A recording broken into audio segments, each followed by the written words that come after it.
नमस्ते, हीअ आकाशवाणी आहे।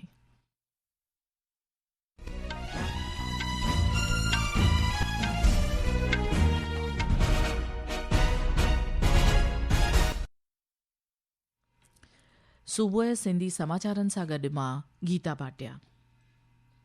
सभ खां अवल ख़ासि ख़बरूं। प्रधानमंत्री नरेंद्र मोदी हिन महीने जी 29 तारीख़ खां जापान ऐं चीन जे 4 ॾींहनि जे मुलाक़ाती दौरे ते रहंदो। समूरो मुल्क अॼु ॿियों अवकाशी ॾींहुं मल्हाए रहियो आहे। GST काउंसिल जी 56वीं बैठक ईंदड़ महीने जी 3 ऐं 4 तारीख़ ते नई दिल्लीअ में मुंतज़िम थींदी। अमरीकी राष्ट्रपतिअ पंहिंजे नज़दीकी साथी सर्जियो गौर खे भारत में नए अमरीकी सफ़ीर तौरु मुक़ररु करण जी मंज़ूरी ॾिनी। ऐं रांदियुनि में अंडर-20 एशियाई कुश्ती मुक़ाबले में भारत जी काजल दोचक सोनो तमिग़ो खटियो आहे, जॾहिं कि सारिका ऐं श्रुति ब्रोंज़ तमिग़ो खटियो आहे। समाचार तफ़सील सां। प्रधानमंत्री नरेंद्र मोदी हिन महीने जी 29 तारीख़ खां जापान ऐं चीन जे 4 ॾींहनि जे मुलाक़ाती दौरे ते रहंदो। श्री मोदी 29 ऐं 30 ऑगस्ट खां 15 भारत जापान सालियाने शिखर सम्मेलन में शिरकत कंदो। इहा प्रधानमंत्री नरेंद्र मोदीअ जी 8हीं जापान यात्रा थींदी ऐं जापान जे प्रधानमंत्री शिगेरू इशिबा सां गॾु पहिरीं शिखर बैठक थींदी। हिकु रिपोर्ट। प्रधानमंत्री मोदी की 8वीं जापान यात्रा और जापान के प्रधानमंत्री शिगेरू इशिबा के साथ पहली शिखर बैठक होगी। इस यात्रा के दौरान दोनों प्रधानमंत्री रक्षा, सुरक्षा, व्यापार और अर्थव्यवस्था, प्रौद्योगिकी और नवाचार सहित विशेष रणनीतिक तथा वैश्विक साझेदारी की समीक्षा करेंगे। दोनों नेता क्षेत्रीय और वैश्विक महत्व के मुद्दों पर भी चर्चा करेंगे। यात्रा के दूसरे चरण में प्रधानमंत्री मोदी तियानजिन में शंघाई सहयोग संगठन शिखर सम्मेलन में भागीदारी के लिए 31 अगस्त से 1 सितंबर तक चीन की यात्रा करेंगे। शिखर बैठक से अलग श्री मोदी अनेक वैश्विक नेताओं के साथ द्विपक्षीय बैठक कर सकते हैं। भारत 2017 से शंघाई सहयोग संगठन का सदस्य है। भारत ने वर्ष 2022-23 के दौरान इस संगठन के राष्ट्राध्यक्षों की परिषद की अध्यक्षता की थी। भूपेंद्र की रिपोर्ट के साथ समाचार कक्ष से मृगनयनी पांडे। प्रधानमंत्री नरेंद्र मोदी ईंदड़ महीने जी 2 तारीख़ यानी 2 सेप्टेम्बर ते नई दिल्लीअ में 4थे सेमिकॉन इंडिया एग्ज़िबिशन जो इफ़्तिताह कंदो।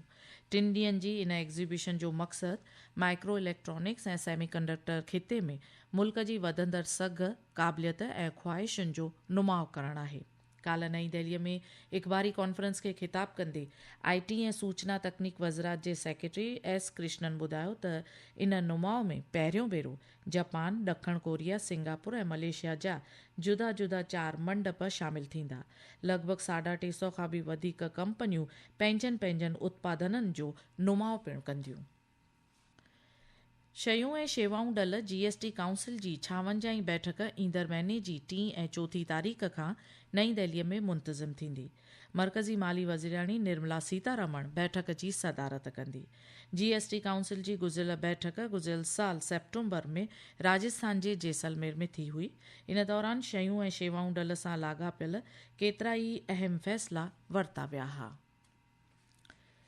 रक्षा मंत्री राजनाथ सिंह चयो आहे त भारत नवाचार ऐं तकनीकी विकास खे औज ॾींदे मज़बूत ऐं स्थिर रक्षा तंत्र जो निर्माण करे रहियो आहे। काल्ह नई दिल्लीअ में हिकु कार्यक्रम में ख़िताब कंदे श्री सिंह ॿुधायो त सरकार तेजस लड़ाकू जहाज़नि जे वर निर्माण वास्ते हिंदुस्तान एरोनॉटिक्स लिमिटेड खे हिकु नए ऑर्डर जी मंज़ूरी पिणु ॾिनी आहे। आज हम 5th जनरेशन एयरक्राफ्ट बनाने की दिशा में भी आगे कदम बढ़ा चुके हैं। हम एयरक्राफ्ट का इंजन भी भारत में ही बनाने की तरफ बढ़ चुके हैं। हम लोग फ्रेंच कंपनी सेफ्रॉन के साथ इंजन मेकिंग का काम भारत में शुरू करने जा रहे हैं। हम प्राइवेट सेक्टर को एक सुटेबल ग्रोथ एनवायरनमेंट प्रदान कर रहे हैं। इसके अनुसार हमने स्ट्रेटेजिक पार्टनरशिप मॉडल के माध्यम से फाइटर प्लेन्स, हेलीकॉप्टर, टैंक और सबमरीन सहित मेगा डिफेंस प्रोग्राम के निर्माण के अवसर खोले हैं, जो आने वाले वर्षों में हमारी प्राइवेट कंपनीज को ग्लोबल जायंट्स बनाने में भी वो मदद करेंगे। भारतीय तबीबी खोजना काउंसिल ICMR जे डायरेक्टर जनरल डॉक्टर राजीव बहल ॿुधायो आहे त सिहत खिते में खोजना खे अॻिते वधाइण वास्ते तरक़ी याफ़्त मुल्कनि विच में सहकार तमामु ज़रूरी आहे। हुन मुल्क खे खोजना जे बुनियादी ढांचे ऐं माली पोषण खे मज़बूत करण में सीरप जी ज़रूरत ते बि बल ॾिनो। सरकार चिठो कयो आहे त भारत में टिकटॉक ते पाबंदी हटाइण जो फ़िलहाल को बि हुकुम जारी न कयो वियो आहे। हिन सिलसिले में इलेक्ट्रॉनिक्स ऐं IT वज़रात वधीक ॿुधायो आहे त टिकटॉक ख़िलाफ़ पाबंदी हटाइण बाबति दावा बिल्कुलु ग़लति ऐं गुमराह कंदड़ आहे। ही ख़बरूं तव्हीं आकाशवाणीअ तां ॿुधी रहिया आहियो। वधीक ख़बरुनि जी तफ़सील लाइ तव्हीं असांजी वेबसाइट newsonair.gov.in खे फॉलो करे सघो था।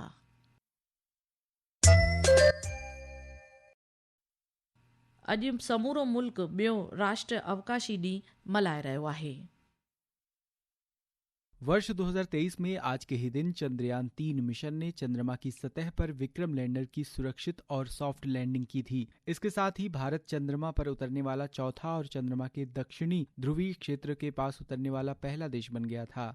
सॉफ्ट लैंडिंग के बाद प्रज्ञान रोवर को सफलतापूर्वक अंतरिक्ष में पहुंचाया गया था। प्रज्ञान रोवर के लैंडिंग स्थल का नाम शिव शक्ति पॉइंट रखा गया। इस उपलब्धि के सम्मान में भारत सरकार ने आधिकारिक तौर पर 23 अगस्त को राष्ट्रीय अंतरिक्ष दिवस के रूप में घोषित किया। यह दिवस अंतरिक्ष अन्वेषण में महत्वपूर्ण उपलब्धियों को मान्यता देता है और अंतरिक्ष प्रौद्योगिकी में हुई प्रगति पर प्रकाश डालता है। इस वर्ष इस दिवस का विषय है आर्यभट्ट से गगनयान, प्राचीन ज्ञान से अनंत संभावनाओं तक। प्रिया की रिपोर्ट के साथ समाचार कक्ष से आनंद पाठक। अमरीकी राष्ट्रपति डोनाल्ड ट्रंप पंहिंजे नज़दीकी साथी सर्जियो गौर खे भारत में नए अमरीकी सफ़ीर तौरु मुक़ररु करण जी मंज़ूरी ॾिनी आहे। श्री सर्जियो गौर खे ॾखण ऐं विच एशियाई मुल्कनि ते नज़रसानी करण वास्ते ख़ासि सफ़ीर जूं जवाबदारियूं पिणु सौंपियूं वयूं आहिनि। श्रीलंका जे अॻूणे राष्ट्रपति रानिल विक्रमसिंघे खे सरकारी नाणे जो ग़लति इस्तेमालु करण जी तौमत हेठि 26 ऑगस्ट ताईं पुलिस हिरासत में मोकिलियो वियो आहे। अलबत् श्री विक्रमसिंघे पंहिंजी ज़ाल जी दिलि जी बीमारी ऐं कैंसर जो हवालो ॾींदे ज़मानत लाइ अर्ज़ु कयो आहे। गुनाह मामलनि जी जांच कंदड़ विभाग अॻां हाज़िर थियण बैदि हिन खे गिरफ़्तार कयो वियो। इन ॾिस में ख़बर मिली आहे त पुलिस विक्रमसिंघे ख़िलाफ़ 3 मामला दर्ज कया आहिनि।